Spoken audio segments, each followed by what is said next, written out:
Saudara-saudari, selamat pagi. Mari kita senyap di depan Tuhan, setiakan hati kita untuk menyembah Dia dan menerima firman Allah. Mari kita sama-sama kita panjatkan pujian untuk Tuhan kita.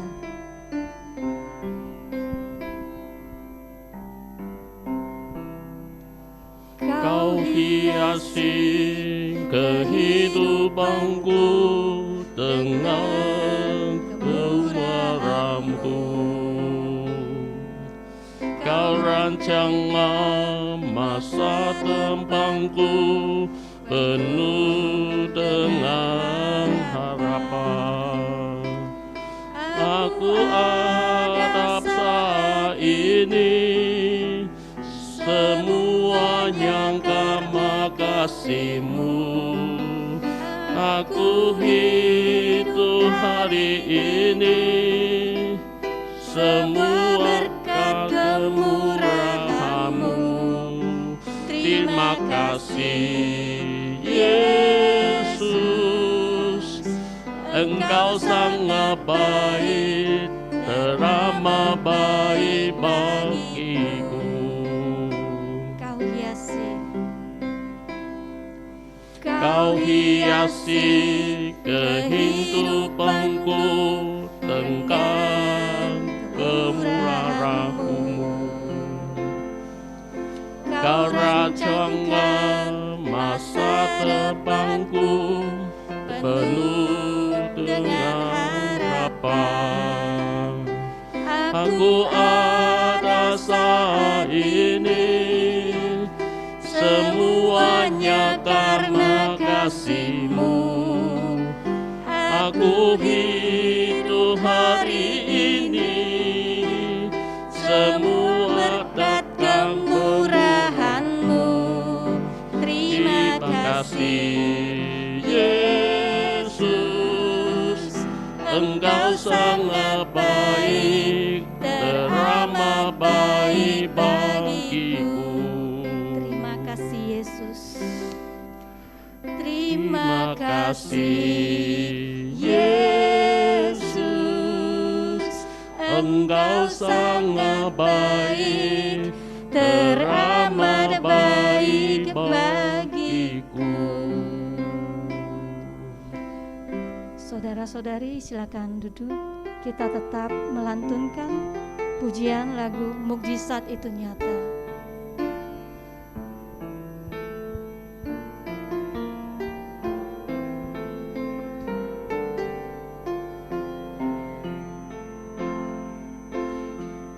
Terbatas kuasa-Mu Tuhan, semua dapat Kau lakukan. Apa yang kelihatan mustahil bagiku, itu sangat mungkin bagi-Mu. Tak terbatas kuasa-Mu Tuhan, semua dapat Kau lakukan. Apa yang kelihatan mustahil bagiku, itu sangat mungkin bagi-Mu. Tak percaya kuasa-Mu yang sempurna, ketika ku percaya mukjizat itu nyata, bukan karena kekuatan, namun Roh-Mu ya Tuhan. Ketika ku berdoa, mukjizat itu nyata. Tak terbatas kuasa-Mu Tuhan, semua dapat Kau lakukan. Apa yang kelihatan mustahil bagiku, itu sangat mungkin bagimu. Tak terbatas kuasa-Mu Tuhan. Semua dapat Kau lakukan. Apa yang kelihatan mustahil bagiku, itu sangat mungkin bagimu. Tiada aku tak berdaya, kuasa-Mu yang sempurna. Ketika ku percaya mujizat itu nyata, bukan karena kekuatan Roh-Mu yang Tuhan. Ketika ku percaya mujizat itu nyata. Ketika ku berdoa, Ketika ku berdoa, mujizat itu nyata.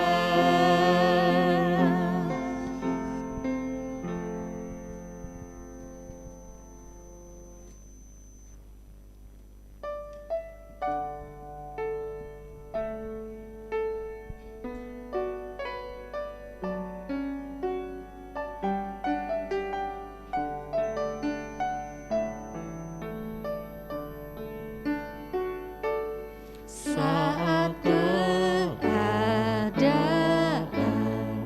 sekelilingku ada di luar kemampuanku, ku berdiam diri mencari-Mu. Doa mengubah segala sesuatu. Saat kenyataan di depanku mengecewakan perasaanku, ku menutup mata memandang-Mu. Sebab doa mengubah segala sesuatu. doa orang benar. Doa orang bila didoakan dengan yakin besar kuasa-Nya, dan tiap doanya lahir dari iman, berkuasa menyelamatkan. Seperti batang air di tangan-Mu, mengalir kemanapun Kau mau. Tiada yang mustahil di mata-Mu. Doa mengubah segala sesuatu. Doa orang benar. Mari kita sama-sama bangkit. Doa percaya bila didoakan dengan yakin besar kuasa-Nya, dan tiap doanya lahir dari iman, berkuasa menyelamatkan. Seperti batang air di tangan-Mu, mengalir kemanapun Kau mau. Tiada yang mustahil di mata-Mu. Doa mengubah segala sesuatu. Doa mengubah segala sesuatu. Doa mengubah segala sesuatu.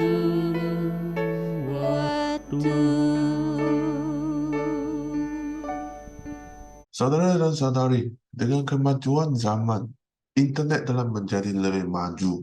Penggunaan media sosial macam Facebook, Instagram secara meluas. Walaupun semakin ramai yang berhubung atas talian, nampaknya semakin banyak gawang. Tetapi hubungan yang benar antara satu sama lain dikurangkan secara sengaja atau tidak. Dan persahabatan itu juga berkurangan. Kepercayaan antara manusia tidak lagi tulen.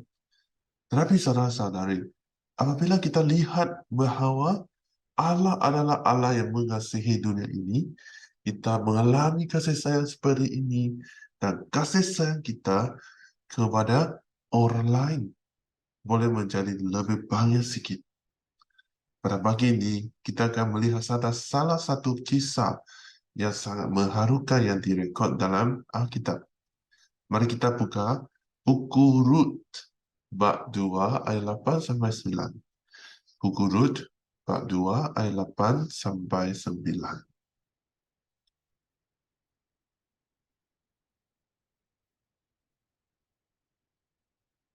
Buku Rut bab 2 ayat 8 sampai 9. Cakap sebegini. Kemudian Boaz berkata kepada Rut, "Dengarlah nasihat saya, janganlah pergi memungut bali di ladang lain, kecuali ladang ini. Bekerjalah dengan para pekerja wanita di sini. Lihatlah kemana mereka bekerja, dan ikutlah mereka. Dengan tegas saya melarang para pekerja lelaki daripada mengganggu kamu. Apabila kamu haus, minumlah air dari tembayan-tembayan yang telah diisikan oleh mereka." Saudara-saudari, kasih sayang terhadap orang lain boleh lebih banyak lagi, supaya mereka dapat kebaikan dalam kehidupan mereka. Berapa sekali kita mengambil inisiatif untuk berbuat baik. Dalam ayat Alkitab pagi ini, kita lihat dua orang, Boaz dan Ruth. Secara ringkas memperkenalkan, Ruth adalah seorang orang asing. Dialah menantu perempuan kepada satu keluarga Israel. Dalam bab 1, kita boleh lihat sekeluarga orang Israel tersebut mereka pindah ke Moab. Dalam masa tinggal di Moab itu, ibu mertua Naomi kehilangan suaminya dan seterusnya juga dua anaknya. Akhirnya, dalam kesedihan, dia berputus untuk balik ke Bethlehem, kampungnya. Pada saat mak pulang ke Bethlehem, dia memberi pilihan kepada Ruth dan satu lagi menantu perempuan. Sama ada mereka mau balik ke tempat asal mereka tidak.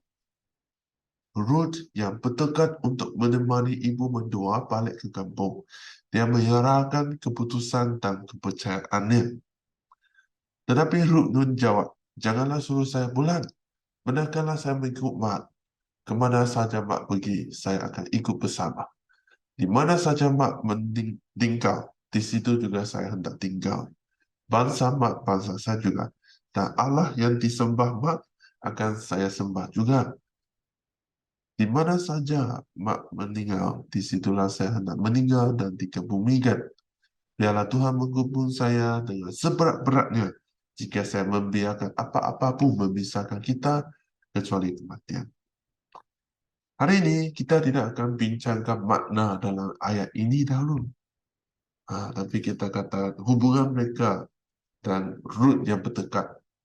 Macam mana dengan Boaz? Bab 2 beritahu kita Boaz adalah seorang saudara jauh kepada Naomi, seorang yang takut kepada Allah, seorang orang kaya.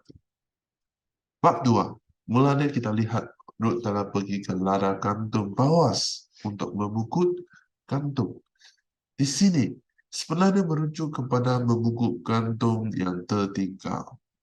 Ia adalah suatu peraturan yang penuh dengan rahmat dan kasih sayang. Boleh lihat dalam Imamat. Apabila kamu menuai kantung di ladang, jangan tuai kantung yang tumbuh di tepi ladang, dan jangan kembali ke ladang untuk menuai kantung yang tertinggal. Tinggallah semua itu untuk orang miskin dan orang asing. Tuhan ialah Allah kamu. Ini adalah perintah Allah kepada umat Israel melalui namanya sendiri untuk memenuhi kasih sayang Allah dalam dunia ini. Secara ringkas, Ruth secara perdebatan, dia datang ke ladang kandung Boaz. Kita percaya dalam konteks bahwa Allah mengendalikan segala hal sehingga menghasilkan yang baik bagi orang yang mengasihi dia. Ruth, dia datang ke ladang Boaz. Sebab tindakan ini membawa berkat yang besar dalam sejarah orang Israel. Sebab akhirnya Boaz dan Ruth berkahwin dan menjadi datuk dan nenek Raja Daud. Dan akhirnya keluarga itu boleh sambung kepada Yesus Kristus. Terdapat banyak berlainan antara Boaz dan Ruth. Tambah sekali, Boaz adalah orang Israel. Ruth adalah orang asing. Mereka ada perbezaan umur. Kamu tengok, Boaz panggil Ruth, kalau dalam bahasa asli, dia panggil Ruth anakku. Mereka ada perbezaan kedudukan. Boaz adalah pemilik ladang. Tapi Ruth, dia tata membungkuk kantong yang tertinggal. Walaupun mereka ada perbezaan yang begitu banyak dan besar, Boaz tetap ambil inisiatif untuk berbuat baik.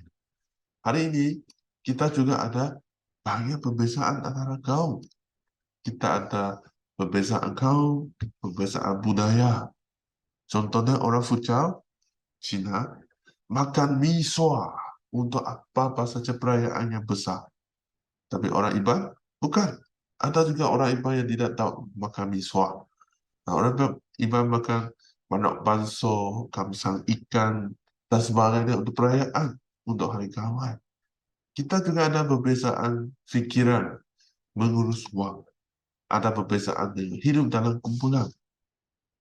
Apa yang saya mau katakan adalah, bila kita berdepan dengan seseorang yang lebih lemah, apakah yang harus kita lakukan? Apa-apa perbezaan saja, kita perlu belajar untuk menyayangi mereka lebih banyak lagi. Ambil inisiatif untuk berbuat baik. Paulus dalam 1 Korintus cakap begini, meskipun aku mendebarkan semua milikku kepada orang miskin dan menyerahkan diriku untuk dibakar, tetapi jika aku tidak mengasihi orang lain, maka semua itu tidak berfaedah bagiku. Dalam ayat ini, Paulus berkongsi tentang seorang Kristian selepas mengalami kasih Allah, bagaimana menghidupkan kasih sayang. Khasnya dalam ayat ini, katakan tentang mendebarkan semua kepada orang miskin, menyerahkan diriku. Tapi kalau kamu membantu dia begitu banyak, keuangan banyak, tapi tiada kasih sayang, bukan tiada makna. Sebab kamu mungkin hanya lakukan untuk kemuliaan diri saja. Tapi bila Paulus cakap tentang menyayangi orang lain, kalau kita lihat ayat-ayat sana, sebenarnya Paulus cakap tentang bila menginjili orang lain, perlu menginjili orang lain dengan penuh kasih, sabar, baik hati dan segalanya. Yang disebut dalam bab 13, 1 Korintus ini. Ini seperti Boaz, sebab dia seorang yang takut kepada Allah. Alkitab tidak beritahu kita, Boaz berbaik dengan Ruth untuk berkahwin dengan dia. Tapi dalam ayat 12, sini cakap, semoga Tuhan membalas jasa baikmu dan semoga kepadamu pahala sepenuhnya dianugerahkan Tuhan.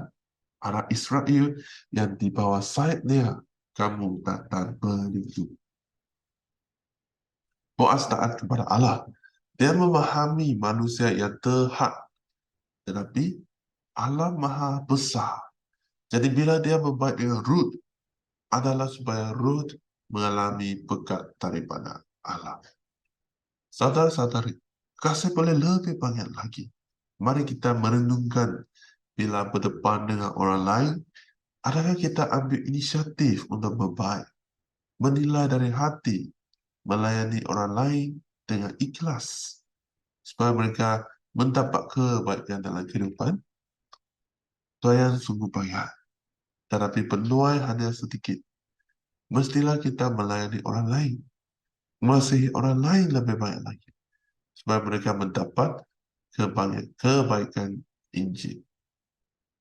Amin.